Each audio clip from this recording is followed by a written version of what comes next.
It is time to mind your business. Today we're talking about leadership and how do you become a better leader and what are the two things that you really need to focus on in order to lead a great company. What this is about today is how do you actually become the type of leader that other people want to follow. And when we're talking about this today, I want you to understand that these are subtle things. These are not the obvious things everybody knows. These are the subtle things that few people talk about. These are the nuances to leadership. You wonder, why is that person so great? We're going to dive into that and really look sort of underneath the hood and figure out what does it really take to become the kind of leader that other leaders want to follow. So if you're ready, buckle up. We're going to go ahead and get started right away. Let's go ahead and get going because this is a really fun topic. If you can master this, I want you to understand that the factor on wealth, if you want to have a very financially prosperous life, you've got to become a great leader. People who are not great leaders do not become very successful or wealthy. And you can look at anyone, and there is a great tie in putting those two things together. And here's the interesting thing. There's lots of studies done on this. Over 33,000, minus one of those zeros, 33,000 studies on leadership. And guess what? It's not that hard to figure out what makes a leader great. There's 4 common traits that all of those studies have found are universal. Number 1 is leaders have a great vision. Like, I want to do this. I can see my vision. The I have a dream of Martin Luther King, right? You have a great vision. Is it clear? Is it compelling? Can you communicate that so that people do want to follow you? And they can also have a great imagination of what the future will look like. And some people go, oh, I have this vision, but I don't know what it'll look like. I don't know how to do it. They can picture that whole scene. The other thing that great leaders do is they have the ability to see the big picture and see how everything relates to everything else, how they all weave within each other. And they have a sense of destiny about themselves and their lives and how all of this is sort of meant to be. Have you ever noticed that on some of those great movies that you see? People are like, oh, this is my destiny. And that's really what you want to think about. Now, these are common things, okay? This is not rocket science. You know, I don't think we needed to do 33,000 studies to figure out those 4 elements, but they're very common. And that's sort of the root of where it is. If you don't have those 4 things, right, you got to go back to square one and get those covered. But we also want to look at, well, who are these great leaders? Who do you think of when you think of a great leader? Put some of the comments down below. I would love to know who you think of. I pulled up a few here that are very commonly referred to and just did a search on who are some of the top great leaders. And these are some that came up in the top of the list. Winston Churchill. Of course, my dog is named after Winston Churchill, so I got to put him on the list. Thomas Jefferson, great leader. Abraham Lincoln, you can't debate that one, right? Richard Branson, also an amazing leader. And Madame Curie, right? You wouldn't, a lot of people like, huh? Why do you have her on there? Well, she's one of the few people who won the Nobel Prize twice in 2 different areas. Amazing, amazing woman. Gandhi, right? Talk about leadership, leading a whole country without violence. So what makes these people great? Greater than that list of 4 things that we talked about. What is it to you that makes them great? Now, what I really want to find out is these are great leaders, magnanimous people, but how many do you personally know? How many people do you think that you personally know right now, not, through media, but really personally know through your own experience that you would say is a great leader? Would you count 2, maybe 3, maybe 4? Very few people can even get beyond 5 people that they know right now that are great leaders.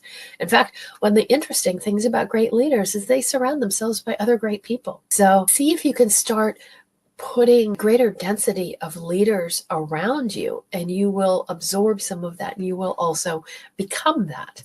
So here's the thing. Leadership is a lot like dieting. Okay, we all know what to do. If you want to lose a little bit of weight, you know exactly what to do. You eat right, you eat a little less, and you exercise a little bit more, right? It's just those two things. It's not that hard, right? Okay. So we know this. Put the fork up to your mouth a few less times, or put the better things on the fork, and go exercise. Go burn some of those calories.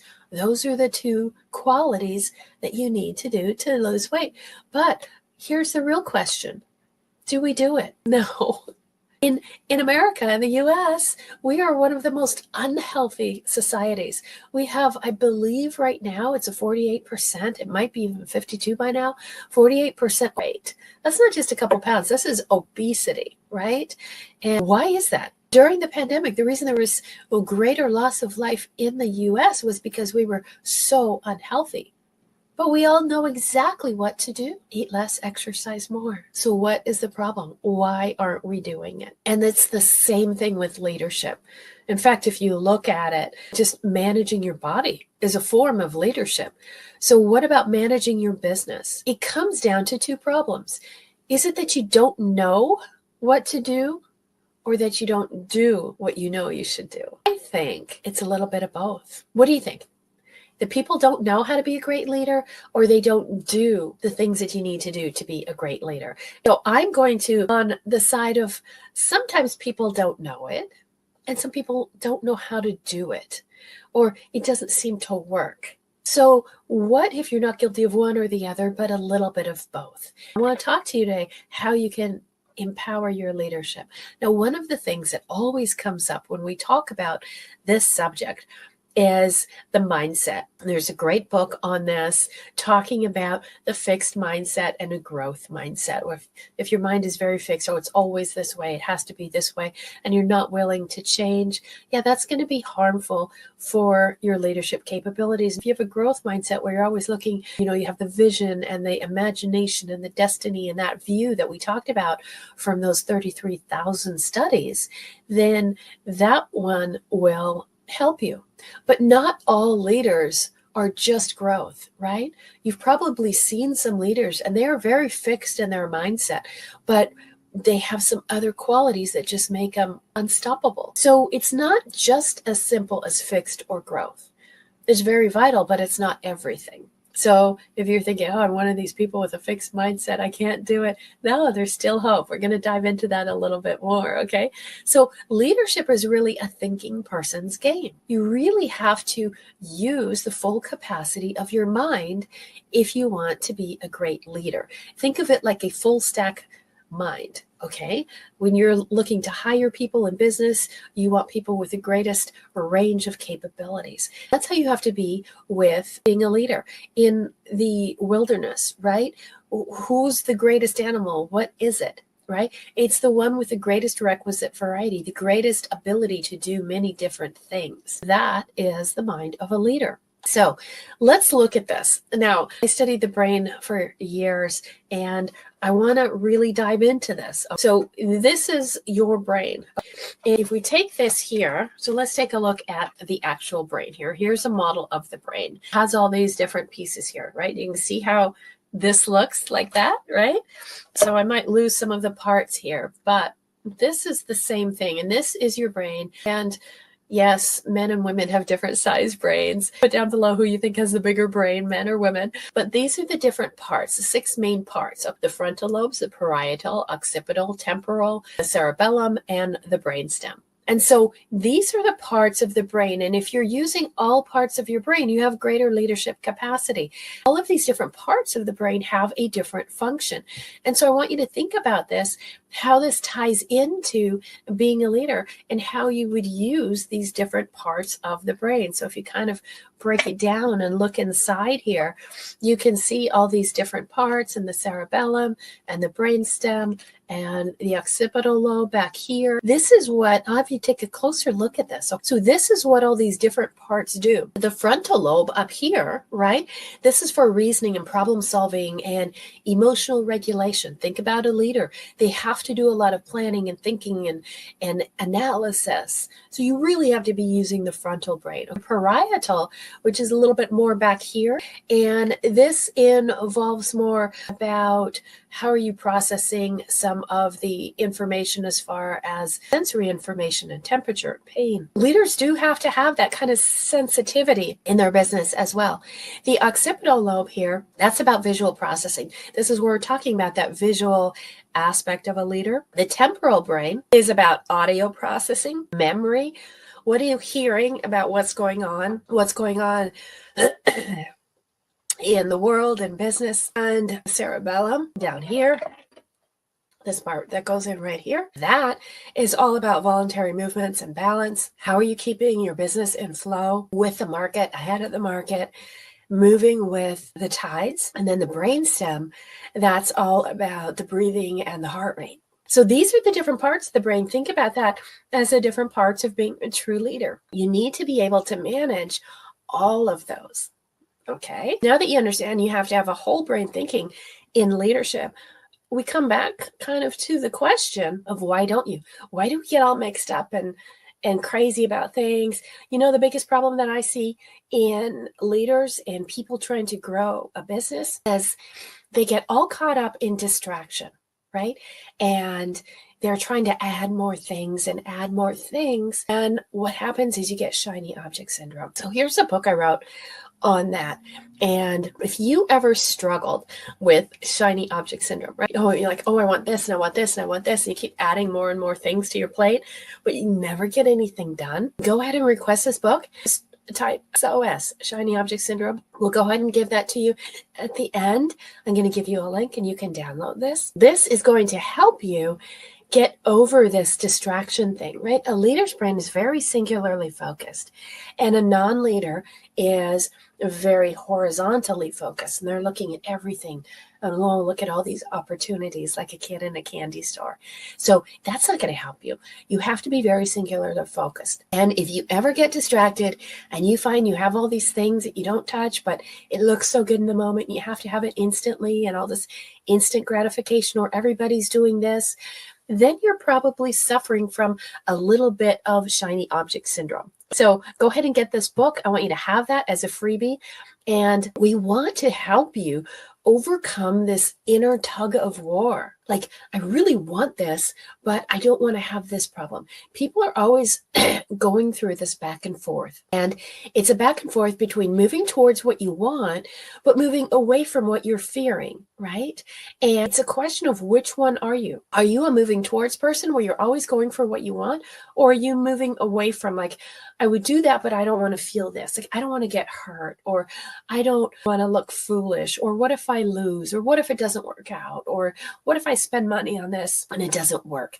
So this is the conundrum that a lot of people have internally in their mind.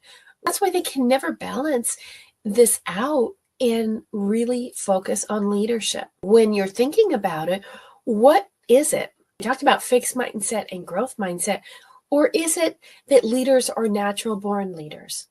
Is it really such a thing? Or are we doomed to how we're born, right? This is the constant great debate of nature versus nurture. Did you get born into an environment where you're naturally going to be a leader? Maybe you came from a wealthy family, or you had all these options, or maybe, like in my case, I had some really great mentors and I was nurtured along the way. And that led to a meteoric rise in a lot of the companies I worked with. What is it for you? And do you feel it's nature or nurture? So the real answer is that it's not so black and white. It's really, what's the move that you're going to make? And is it nature, or is it nurture, or is it drive? It really is the drive, because you might have been in the right environment that you were raised in, but you don't do anything about it because everything is handed to you. Or you might have been nurtured, but you really don't have the drive, or you don't really believe it. Like, everybody thinks I'm great, but you have this imposter syndrome going on in your head. So if you take that, it's really about you. It's about you taking your free will to make the move. And that's where people fall down. Like, what move do I make? So if you're thinking about sin, right? We're going there. Okay. Great sin. What is sin? Sin is missing the mark. Great sin of leadership is missing the mark. That means you're focused on lack and loss and less. Those are the hallmarks of people who aren't leaders. Their focus is always that way. What could happen? What might happen? Oh, we don't have enough of this. We can't do this. That's the great sin of leadership. So how do you get beyond that? How do you get outside of that kind of thinking? Because that's really missing the mark. A great leader focused on making their mark. And how do they make their mark? They listen. They listen to the marketplace. They listen to their team members. They listen to their customers. And they take all this knowledge in. Remember, we talked about this in that frontal lobe where they're taking all this in and then they're seeing it and then they're metabolizing it. So they listen and then they learn and they learn it. They don't just ingest, but they really integrate it and then they lift other people up around them. So that's the difference. That's how you make your mark. Now, what is it then? That you don't know it or you're not doing it? I would say most of the missing of the mark, that exclamation mark or question mark, is that you're just not doing it. And why is that? Here's the two answers that we're finally coming to about this whole show. The reason you're missing the mark comes down to two things. Okay. If you're not considered a great leader, if people don't look up to you, if people don't list you as 1, 2, or 3, or 4 people that they know personally as a great leader, it's really unique and different, compelling, right? Has that charisma, has people following them. They have the Midas touch. If that's not you, then you need to work on that. How do you build that leadership quality? It's actually quite simple. Some people say, well, I'm just not smart enough, or I just don't have that compassion. I'm just not that touchy-feely kind of person. It doesn't have to be IQ or EQ. It can be both. We did a whole show on IQ and EQ. If you want to go look at it and just go into our YouTube channel and you can go back and watch it. But it's not one or the other. Nothing is one or the other. Right? You know, you don't have half a coin, the front half and not the back half. You have the whole thing.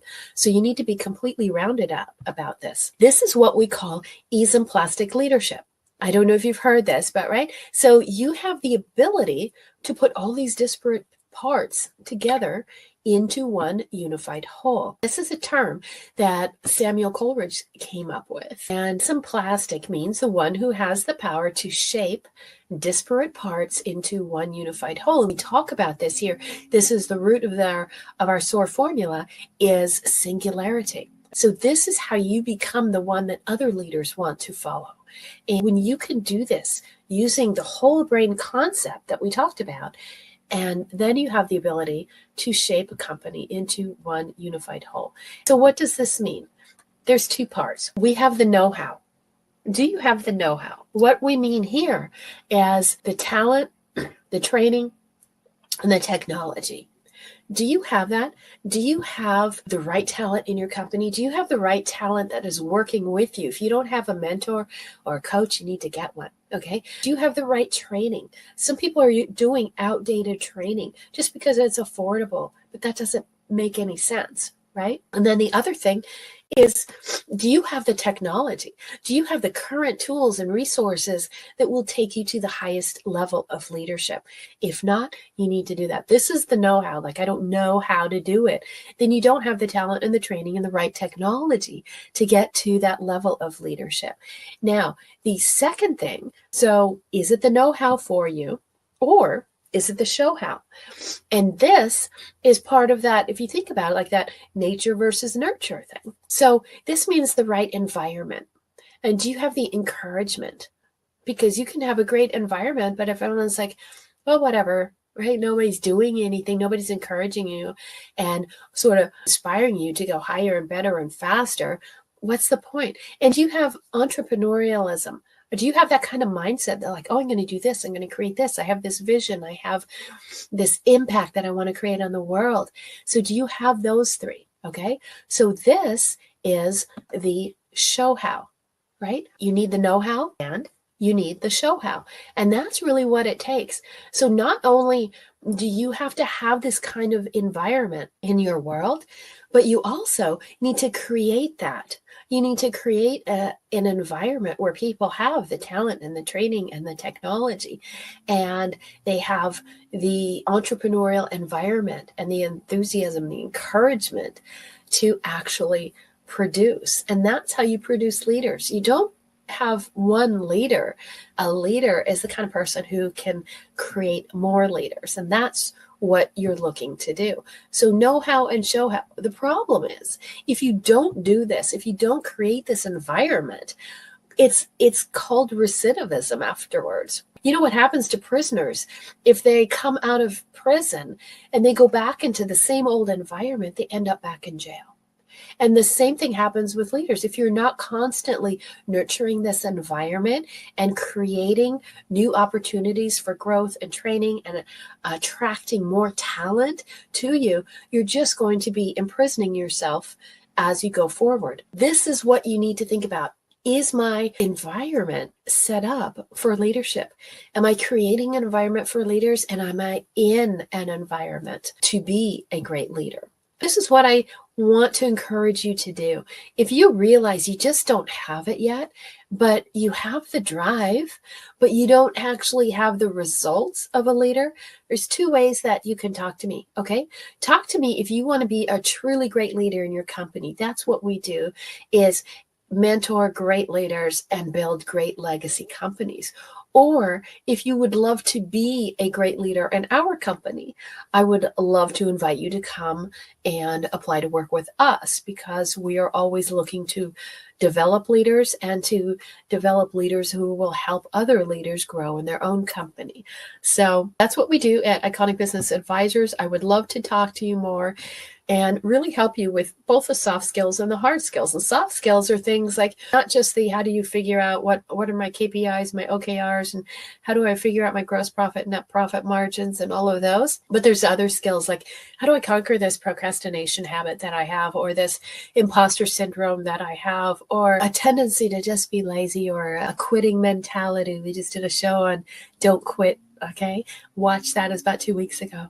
So if you want help with that and you're like, I can't afford to work with you guys, have another coach, talk to Tim. Tim is the Iconic Mind. It is our app that we created, that where I downloaded my mind into an app to give you all the answers on these things that you need. 5 minutes a day. So easy. You can go pick up the app. Tim will literally talk to you, and he'll say, hey, good morning. What should we talk about?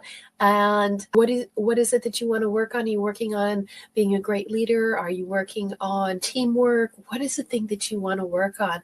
And Tim will work on it. And every day you talk to him, he remembers more and more and builds a customized program just around you and your needs and what you need to be a great leader. So you need the soft skills and you need the hard skills, right? We're really good at helping you kind of with the hard skills and building out that company really big. But sometimes you just need someone to talk to and like get something off your mind. And that's where Tim comes in. So that's why we did it. So if you can't always get me, you can always get Tim, which is the Iconic Mind. He is our brand new app that we created. And today, this is what you get. You can either talk to Tim, go to the iconicmind.com, or you can go ahead and get the Shiny Object book. Okay. If you're struggling with just overwhelm and you're not organized or focused or clear, you don't even know what your vision is, you don't even know how to get there, get that Shiny Object book. Okay. And you can download that instantly. So there's a link right there. You just go to link iconicbusinessadvisors.com/, if you are just listening on a podcast. So I want you to have these things. I want you to start shifting your mindset. If you really want to grow your company and your income and your influence, you really need to start focusing on leadership, not creating more posts and videos and all of that. Focus on being a true leader and being surrounded by great leaders, and find a great leader who can guide you to the next level that you want to go to. So if you want to get Tim, then go to theiconicmind.com. You get the app. You're going to pick a path. What is the path that you want to work on? Maybe it's leadership. Maybe it's something else. Maybe it's sales skills. And then you talk to Tim 5 minutes a day and you get the results. Okay. If you want to talk to me, then I would love to talk to you as well. Just book a call. Go to callconnie.com and we can talk about your products, your systems, your teams, whatever it is that you need to do. And if you want to watch this again, this is going to be available as a replay up until Tuesday, and then it comes down. So go ahead and type replay if you want us to send that to you. So the biggest thing that I want you to think about right now is the time is to be a leader. The world is changing so fast, and one of the things that we have not enough of is great leaders. And I want to inspire you, encourage you to become an iconic leader. Reach out to us, either work with our team or become part of our leadership team and become a great leader. Be iconic.